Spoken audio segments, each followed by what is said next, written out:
if you are visiting with us, we thank you for coming and encourage you to come back anytime you get a chance. This is kind of our day to get to meet people and strive to get to know our people in our community a little better.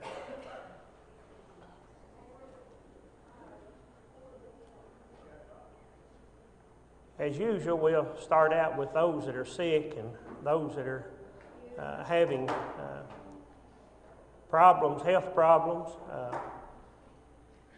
Are there those that need to be mentioned? I know there's been several. Yes, Charlotte. Okay. Okay. Well, Gerald's sick this morning. I noticed, looked like several of his class was in here.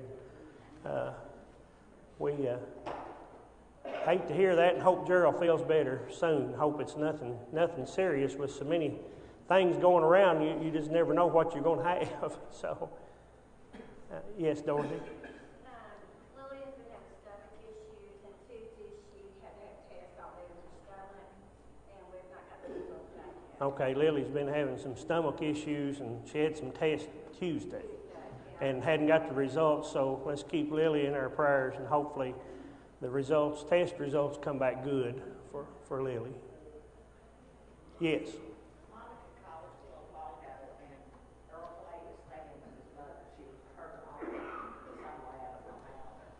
Okay, let's remember Miss Gilvin, and Earl Clay is staying with her this morning, so let's remember her in our prayers, and hopefully she's all right. She's hurt her arm some way, but he's with her.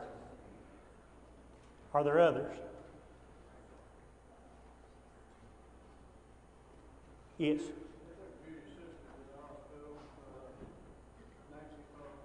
Nancy Poe. Okay. Judy's sister, Nancy Poe, they took to the hospital and. Okay, pneumonia and low blood pressure, high blood pressure, and low oxygen. There's a lot of highs and lows. There's so much going around. We want to remember Judy's sister in our prayers. Did I see another hand? There. Oh, yes, Linda Moreland passed away this past week, and I think her funeral, I meant to look that up this morning. I think it's Tuesday.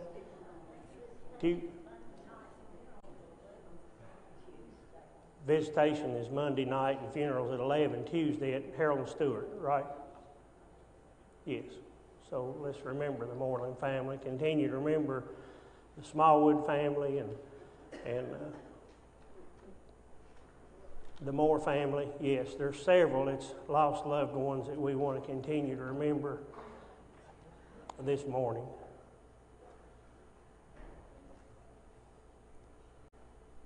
Anybody else? All right. Eddie, would you mind lead us in an opening prayer when we get started? Father in heaven, we're thankful for the dawning of a new day. Particular, Father, for Lord's Day, that we can come together as your children and worship you. Father, as we've heard, there are many who are ill this morning, who have various health issues. We pray, Father, for each and every one that you mentioned. We pray, Father, that you be with their caretakers, the doctors, the nurses, all those people who are striving to help them overcome their illnesses. We ask, Father, special blessing on each and every one. Father, especially for the families that have lost loved ones this day, we ask you to be with them. We ask you to comfort them in special ways. Father, we're so mindful of all the things that go on in this world. Sometimes the tragic events we don't understand. We know that, Father, that there's evil throughout the world, and there are evil people who administer evil things. So we ask, Father, that you might be with those who are subjects of terrorism and various acts of violence. We pray, Father, that someday we might be able to have a peace on this world. Father, we're mindful now of the time that is set aside for us to study your word. We ask that you might be with Mike and be with all the other teachers that are in classes this morning. Be with us as students. listen attentively. Help us, Father, participate when appropriate. We pray, Father, that we might gain much from this class this morning. Continue to bless us this day. It's our prayer in Christ's name. Amen. Amen. We are continuing to study encouragement, which is such a vital part of our life as Christians. We all need to be encouraged. We're all discouraged at times. It's such an important part of our life as Christians to be encouragers, to be an encouragement to those around about us. Before I forget, Jerry, I appreciate you taking my place last week, and there were several that said they thought I might still be sick this morning, hoping you'd still be up here. So, no, I'm just joking. But we do appreciate having. It's not hard to find a teacher if you get in the bind. So appreciate Jerry taking my place, and he does an excellent job. This morning we're going to be talking about the problem of discouragement. There's so many ways we're talking about encouragement, but we can't hardly talk about encouragement unless we talk a little bit about discouragement. We're all at times discouraged, I think. No matter how faithful we are, how upbeat we are, I think we'll all go through times of discouragement. And this book, it goes through some things, and this is one of the harder ones for me. And I think a lot of them hit home. Like I say, this starts here and comes forward. It hits me first, I'll tell you all that, because I think, as everybody else, I have a problem with discouragement sometimes. I get discouraged. And I think, like I say, all of us have that issue. But discouragement is a stage a person has reached when he's consciously or unconsciously decided there's little or no hope. We can be discouraged over specific endeavors about life or our ability to make a meaningful contribution to it. When we feel that way, usually we perform poorly. If we just get to thinking we have no chance to succeed. And like I say, if we're discouraged and we get down in that, we're just like, I don't see a way out. There's not a way for me to do better. Hopelessness is usually a mistaken perception. The possibility of not being able to see the possible choices of making changes in one's situation is one that discouragement is a result of a flawed focus. And I think sometimes we all have to back up and refocus. What is the meaning? What are we focusing on? Are we focusing on the end in mind? Are we focusing on Christ? Are we focusing on what we need to be as a Christian? Or are we have our focus on ourselves?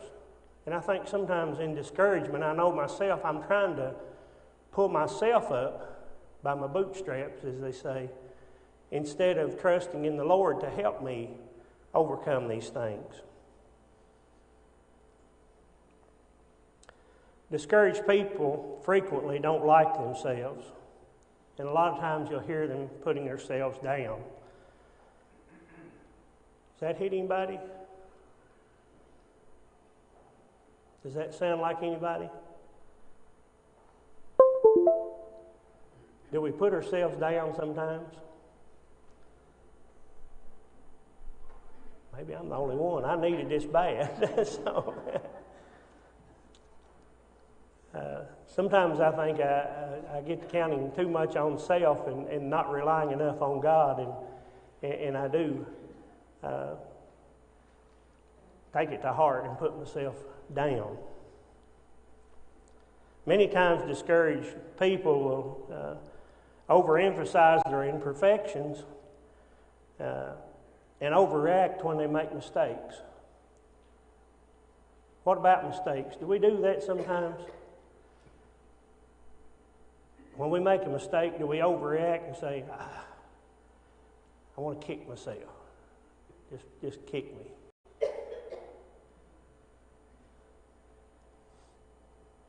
They're uneasy accepting praise, but they're quick to internalize criticism. Does that sound like anybody else, or is that just me again? I think we have to be really careful in how we analyze criticism. There's positive criticism and there's negative, and that depends on how I Perceive. criticize you. Mm-hmm. If I do it in a positive way, then you're going to react positively. But if I do it negatively, then you're going to react negatively. And then you're going to put yourself down. Yes.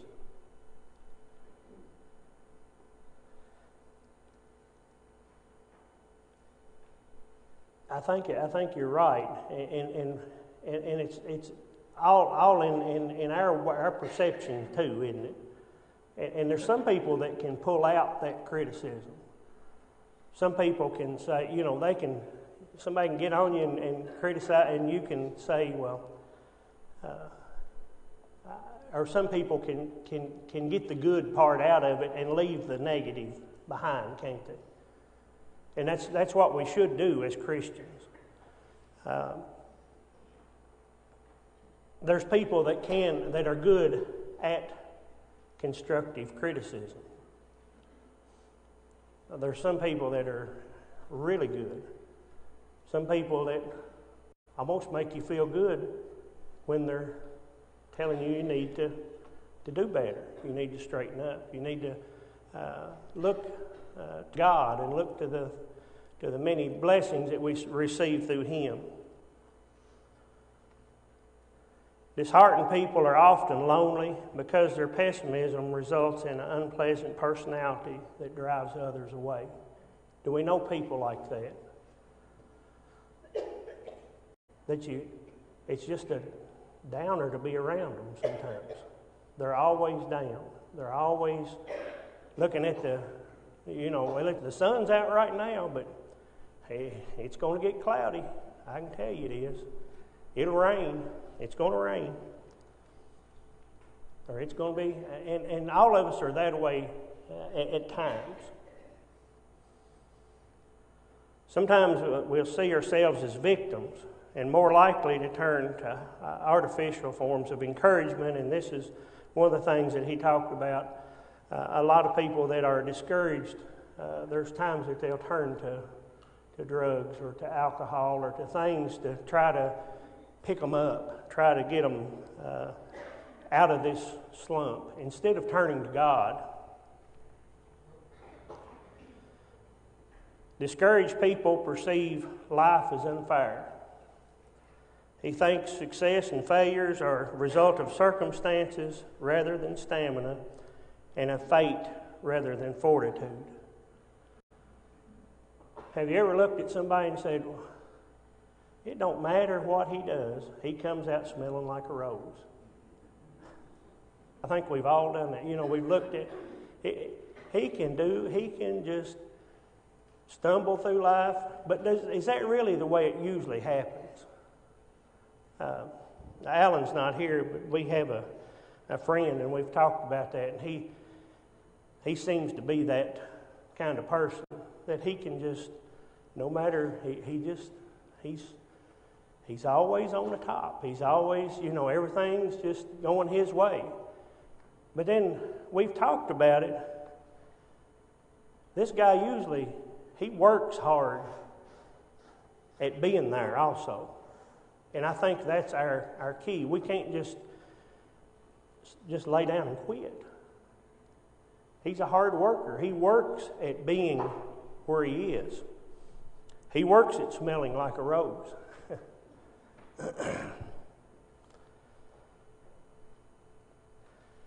A lot of times we'll compare ourselves to others because we feel that life is a never-ending battle of wins and losses.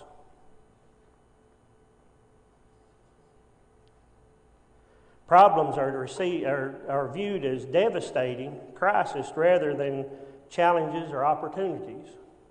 How many of us do that? Is a problem a challenge and an opportunity, or is it just something else that's overwhelming?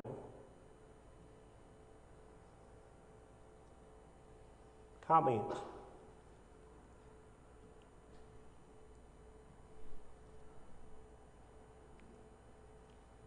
Do we believe the odds are against us? Do we think everything's against us and nothing we can do will ever change anything? Sometimes those challenges can be so great that it is hard to see the opportunity. You're right. There's so many things that we can go through, isn't it? That we don't.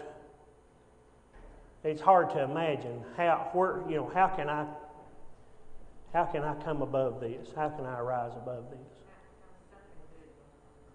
Yes.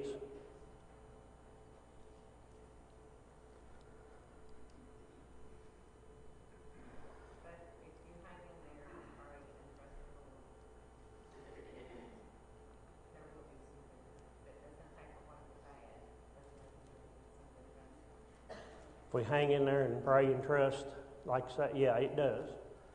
There is good that comes, isn't there? Somebody wrote a book, Joy in the Morning. Yes. You have to look, Joy in the morning. find that joy.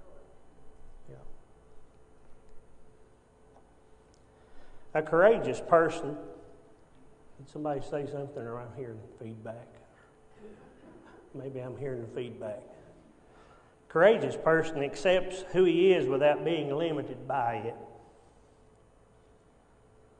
Not everybody that's courageous, not everybody that's encouraging always has everything. They're not always the one that comes out smelling like a rose, are they?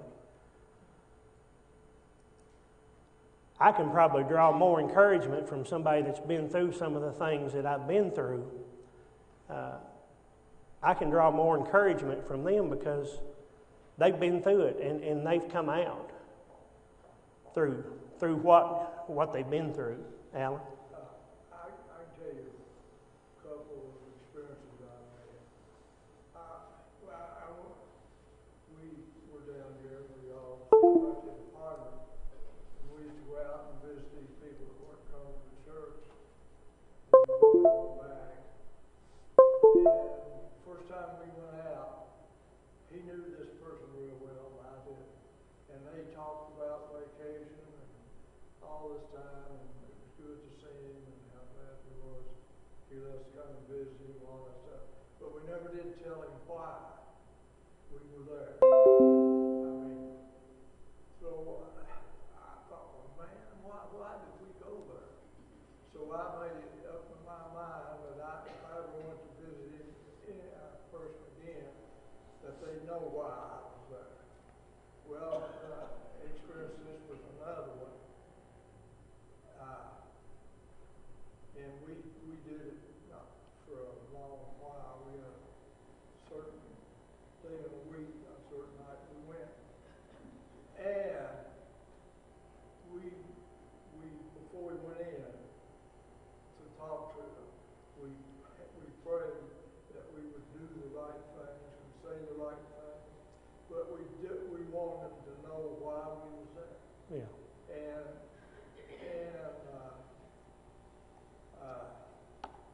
Well, we did that for a good while. And we've had people to tell us that they're glad we came and come back and all that stuff. Yeah. We was going to see this man, and the lady she wasn't coming regularly either. And so we went to see him because he'd been with us for a long time. Was but he wouldn't come to church. And so we went in, and I said, well, to his wife, we said, well, now this is for you too. I mean, we're here visiting both of you, and this is for you too. You need to come back to church. If you go visit somebody and they don't know, you don't mention anything to them, or don't think about it before you go, then you're bad. There's a happy median in there, isn't there? If you just go back and say, you need to get back to church, I think we have to have a connection with those people, don't we? And you made that, yeah. And they still need to know why you're there. Visit them and never mention Yes. why you're there. Yes. And encouragement is not a thing that's just you got it or you don't. We've been studying about that. You have to work at being an encourager. But we've had people tell us that they're just glad we come. We appreciate that. Yes.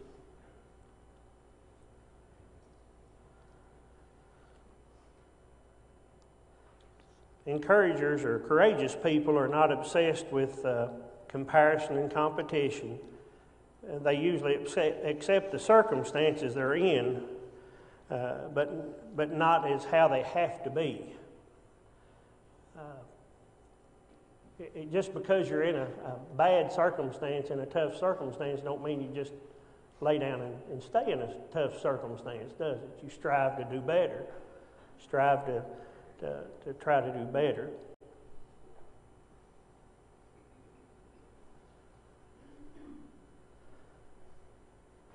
There's a couple of different common causes of discouragement that we see in daily life. One of them is misfortunes, and another one is mistakes. How many go through life without any trials or despair? Who of us? None of us do. We all have trials, and we have tribulations and things that we have to go through. Trials are a normal part of life. But a lack of courage can cause despair when they're encountered. What are some of the things that can cause discouragement?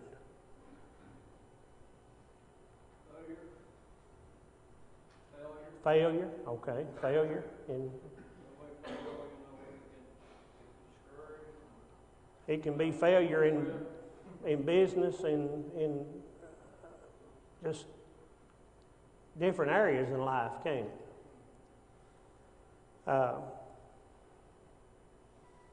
Injury, if we're hurt, maybe disabled, not able to do what we once done, that can cause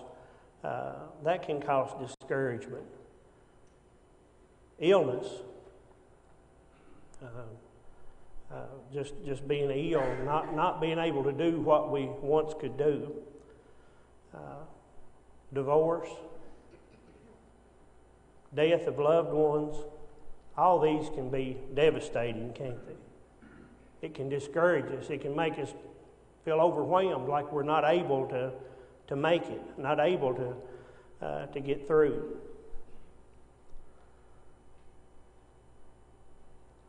A lack of appreciation can break one's spirit, and weariness with day-to-day stress can lead to burnout.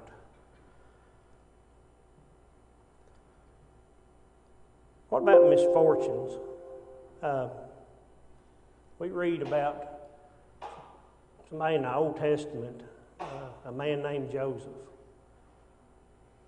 What kind of misfortunes did Joseph have? We read about several that have misfortunes, but Joseph's a young man. Young man with his whole life in front of him. Joseph has been probably pampered. Joseph's been taken care of by his father extra special good. But what happened?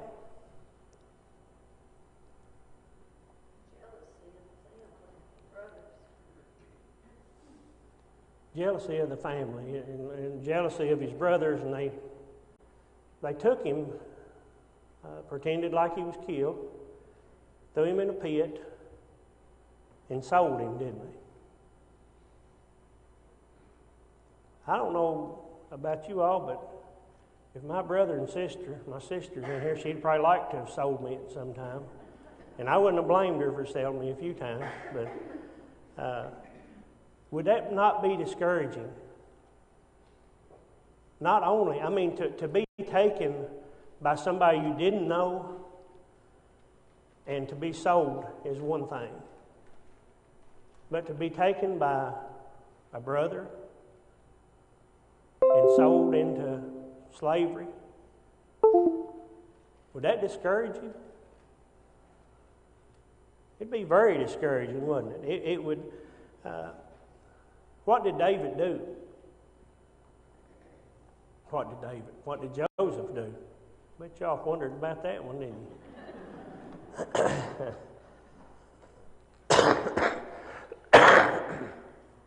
Excuse me. What did Joseph do?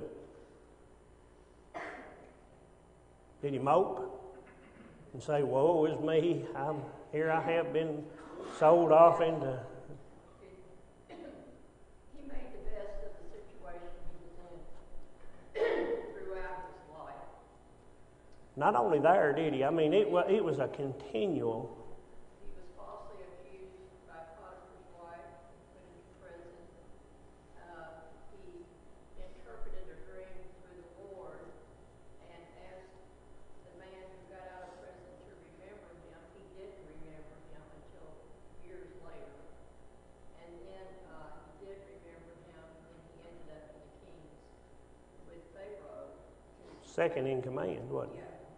So God's plan through all this trials for Joseph showed in the end that he had a plan for Joseph, and things worked out well.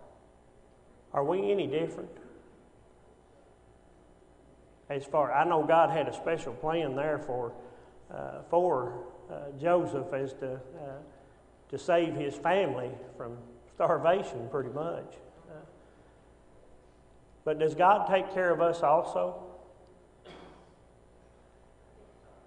He does. He does. He takes care of us. But of all the things that happened to Joseph, and I look at me, is my faith that great that if I was sold into slavery by my brothers or sister, would I be discouraged? Would I be an encouraging person? Joseph, I'm going to call him David right now. Joseph went, and not only did he stay encouraged and did he keep his faith in his God for himself, Joseph was a great encourager, wasn't he, to those around about him. When his brothers came to get food and they found out who he was, how easy would it have been for Joseph to say, now I'll have mine, And I don't know that most people of the earth would have condemned him for that. Maybe no people would have. But he was a godly man, and he wanted to do and follow what God had for him to do. No matter how bad things became, Joseph never lost hope. He accepted his plight and never stopped working to improve his situation. There's and we may read this, but it's hard for us, I think, as humans to understand, especially with a worldly view. It's hard for us to understand what Joseph went through and how he came out and how he done this. In 1 Corinthians chapter 7,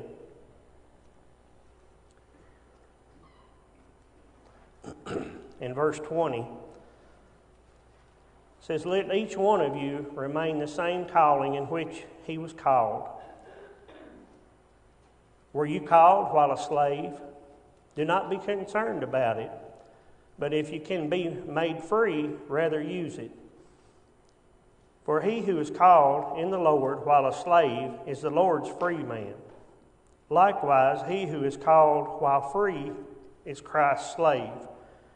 You were bought with a price. Do not become slaves of men. Brethren, let each one of you remain with God in the state in which he is called." I think Joseph was the man that no matter what state he was in, he remained with God. And this is a true statement that Joseph bloomed where he was planted.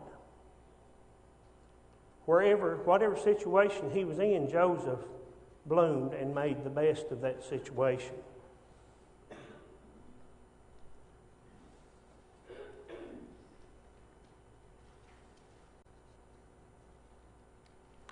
It says, regardless of the outcome, encouragers believe that it's more satisfying to live courageously. Mistakes. Mistakes and intentional wrongdoings can also diminish a person's supply of courage. How many of us have always made the right decisions in life?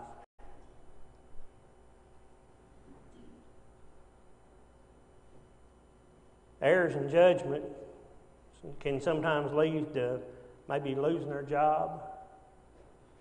Errors in judgment can lead to being jailed. It can lead to serious health problems. But does that change who we should try to be? Does that mean we can't make it because we've failed in these worldly endeavors? A person who violates his conscience can experience destructive feelings of guilt and shame. Should we feel sad when we've done wrong?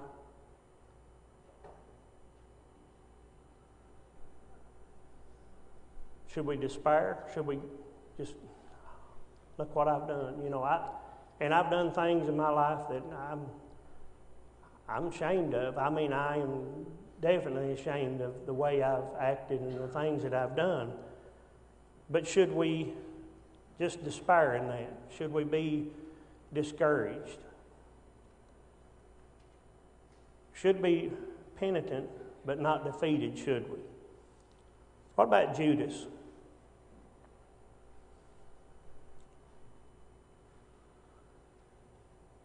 Judas is one of the most despised people in the Bible, isn't he? He realized what he had done, and he was definitely in despair, but he couldn't rise above it. He was discouraged because of a bad decision, wasn't he? He was disloyal and betrayed a close friend. And as Norman Joe said, he was unable to bear the guilt that he felt. What do you think? I mean, we don't know for sure what Judas felt or what but he betrayed Christ with a kiss. And I'm sure when he did it, he thought that's a pretty smart way to do it. I'll go up and kiss him and you'll know this is he. But what did that do for his memory? What do you think?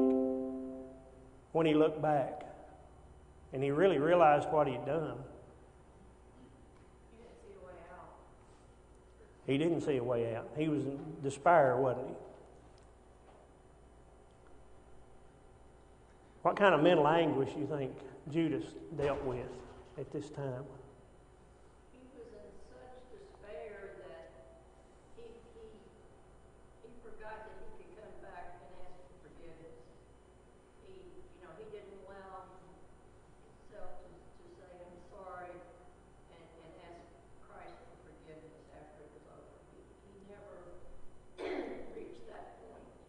He didn't think, he didn't see a way out, did he? He was just like, I have done this and there's no way out.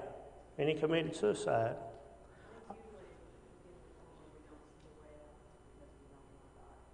Yeah. The faith.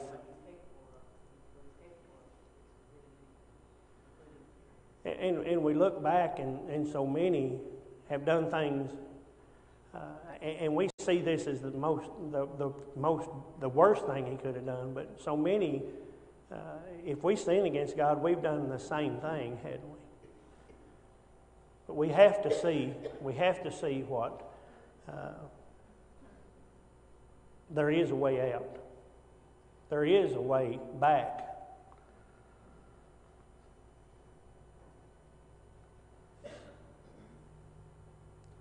Discouragement blinded him of his choices of dealing with the offense, and I think that's the truth. God loved Judas despite his treachery. Did Jesus die for Judas when he died on the cross? That's the thing that Judas just couldn't understand, could he? Or he just didn't understand. In that same scene at the cross,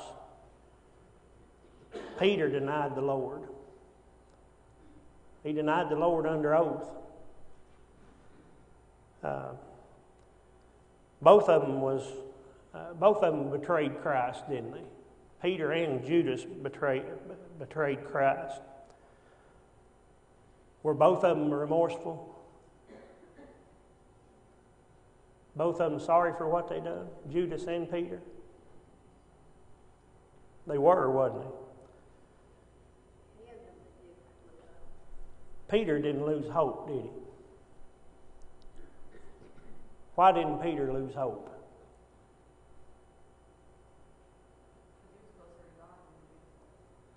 He had faith in the Lord, didn't he? And he understood what Christ had done more than Judas, I think. Peter regretted his behavior. I feel honestly that Peter probably regretted his behavior just as bad as Judas regretted his behavior. But the outcome was different. Any comments? We become discouraged. We ought to remember what Christ went through for us, and that ought to be an encouragement for us to go on because of what He did for us. And what He went through is nothing like what we'll ever experience. When we're discouraged, our self-worth seems like nothing.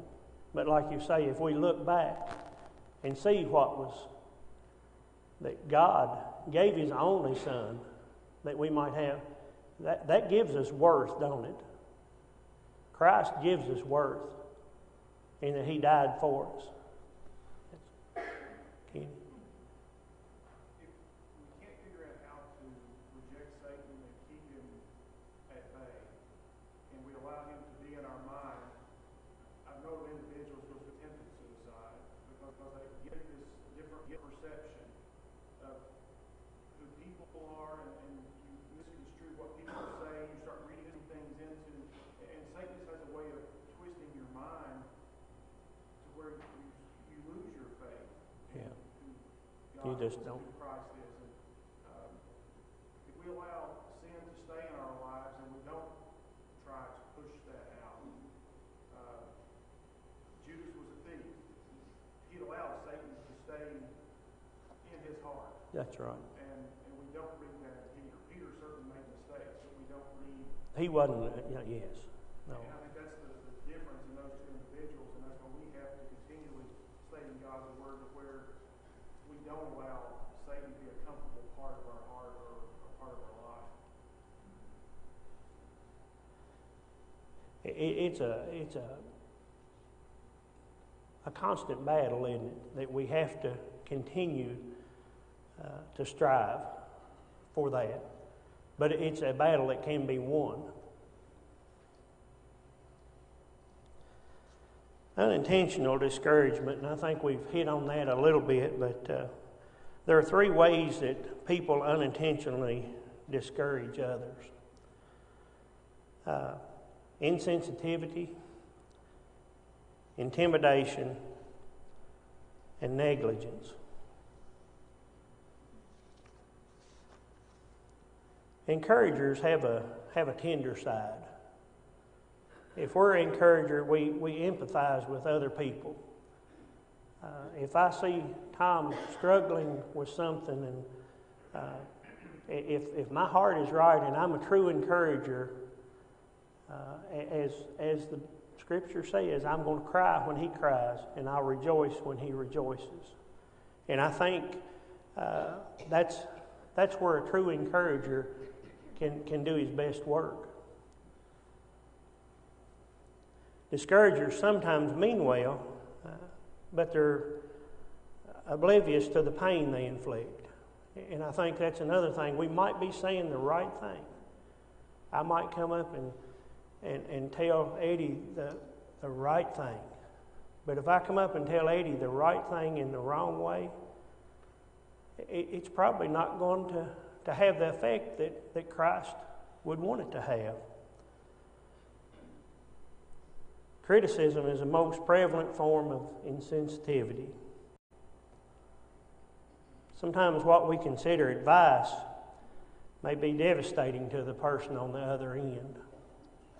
Yes, Steve? I think back in my own life, Ruth and I were almost exact opposites in our life. She was the eternal optimist, I was the pessimist. I had very low tolerance for mistakes in myself and in others. And she finally, her optimism finally won a big part of me over. But when she passed, the first month, all I could think of was, why, God, why? I blamed God. And then I began to realize, what would she want? How would she encourage me? And that is the one thing that brought me out of my funk, if you will. Yeah. Thinking about what she would want and how she reacted with other people. Talk about the encourager. Yes. She was the ultimate encourager. And some people they are better at it, aren't they? Some people are better at encouraging than others. I mean, we have different, some of us have to work more at being an encourager, I think, than others do. Say one more thing, and then I'll finish. I've talked too much, but back in 1997, Alan had, I guess it was the second of his big heart surgeries. And while he was in the hospital, my mother died. And that was in July. 3 months later, in October, my brother died. So those 3 months were a hard 3 months. But when I came back to church after my brother's funeral, one of the young men came to me and said some words that I have never forgotten, and how much I appreciated that. And I didn't realize that I was as discouraged as evidently I was until he told me those things. And so to this day, I still remember him. We were standing right in the aisle at Queen Street Church. Yeah. So we never know when some words we say to somebody is going to have a long-lasting effect on us. And we're going to get into this, not today, but that's such an advantage here. I have people I can go to when I'm down, when I just don't think I can make it, when I have struggles like death and whatever. There's people that's going to encourage me here. I can receive encouragement from young people and from older people alike. And they help build me up and they help encourage me and help me to keep on doing what I need to do. And like Kenny said, they keep me on path, I think, that path going the right way. Studying this, and I'm going to stop here, and I'm sorry for Gerald's class. We'll get into better stuff next week, I promise. We're going to be more encouraging. But Nancy asked me when I was studying this, and I went over this a lot and trying to get it in my head and whatever. She said, "Is this lesson discouraging you?" And I said, "Yeah, I think it is. I think it is." And it's just something that we do have to talk about, because we are discouraged. We all get discouraged. But we all have the ability to be encouraged. We all have the ability to come to somebody that, and just a few kind words can make all the difference in the world to a person. At times when you're so down and so low, just a few kind words. Well, I think sometimes you feel like you're maybe going to break down and cry. There's things to do at the same time. Yeah. Sometimes it don't take words, does it? Just show that you love them, that you need them. Yes. Do appreciate your all's comments, kind words. We will get on through, and the next lesson is on encouragement. So instead of discouragement, and that's something I need. But I do see so many things in this lesson that I can work on, and I need work on. I need to be more encouraged. Thank you all. Yes, Nancy.